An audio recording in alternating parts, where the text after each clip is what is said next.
Hello friends, मेरा नाम करिश्मा पाठक है।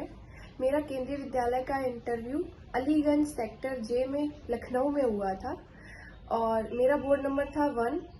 और वहाँ पे जब मैं एंटर हुई, मतलब स्कूल के अंदर एंटर हुई, तो सबसे पहले उन्होंने बायोमेट्रिक के लिए लाइन लगाई। सारे लोगों की बायोमेट्रिक के लिए लाइन लगी। उसके बाद बायोमेट्रिक हुई, फिर हम लोग अंदर एक रूम में गए, वहाँ पे हम लोग को बिठाया गया। उसके बाद हम लोगों को मतलब काफ़ी टाइम लगा। बहुत सारे स्टूडेंट्स थे, बहुत सारे कैंडिडेट्स थे, तो उनको एक एक करके बुलाया गया वहाँ पर।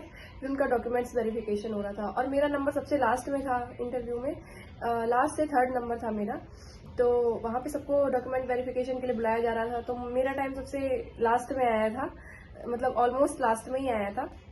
फिर जब हमारा डॉक्यूमेंट वेरिफिकेशन हो गया, उसके बाद फिर हमें अलग से एक वेटिंग रूम में बिठाया गया। फिर हम लोग वहाँ बैठे वेटिंग रूम में। उसके बाद फिर जब हमारा नंबर आया इंटरव्यू के लिए, फिर हम इंटरव्यू में जब एंटर हुए तो फिर मैं अंदर गई। मैंने उनसे बैठने के लिए पूछा नहीं, मतलब उन्होंने खुद ही बोला आप बैठ जाइए। फिर मैं बैठ गई। फिर उन्होंने पूछा आप अपना परिचय दीजिए।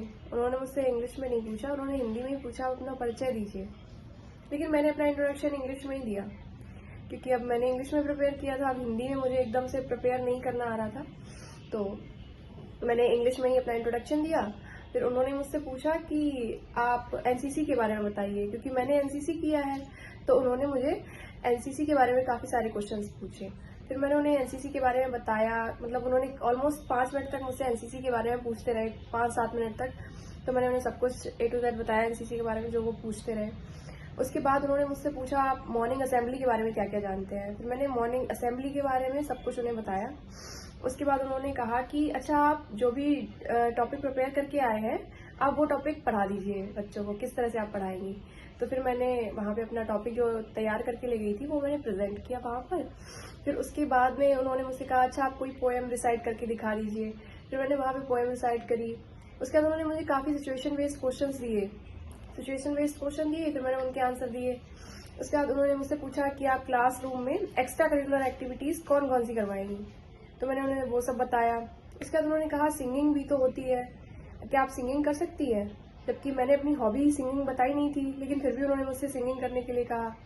फिर मैंने गाना सुनाया उनको, एक माँ के ऊपर एक गाना सुनाया।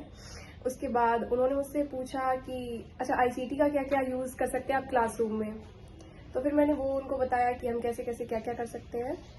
उसके बाद में उन्होंने मुझसे पूछा कि हम आपको कहीं भी भेज सकते हैं ऑल इंडिया, तो आप हर जगह जाने के लिए तैयार हैं, कि आपके पेरेंट्स आपको हर जगह भेज देंगे। तो मैंने कहा यस सर, मैं हर जगह जाने के लिए तैयार हूँ। तो बस इस तरह से मेरा इंटरव्यू ऑलमोस्ट 15 से 17 मिनट चला और उन्होंने मुझसे कोई फैक्ट वगैरह नहीं पूछे। लेकिन हाँ, एक चीज़ जो थी, मतलब मैंने कोई अपनी हॉबी में सिंगिंग मेंशन नहीं किया था, लेकिन फिर भी उन्होंने मुझसे सिंगिंग करवाई, तो ये चीज़ थोड़ी नई थी। तो मतलब इसका कहने का मतलब सीधा सा यही है कि वो आपसे कुछ भी पूछ सकते हैं। लाइक आपने हॉबी की वो चीज़ मेंशन करी हो या ना करी हो, वो आपको हर तरह से देखना चाहते हैं, मतलब आपके हर एक पहलू को देखना चाहते हैं कि आप में क्या क्या है।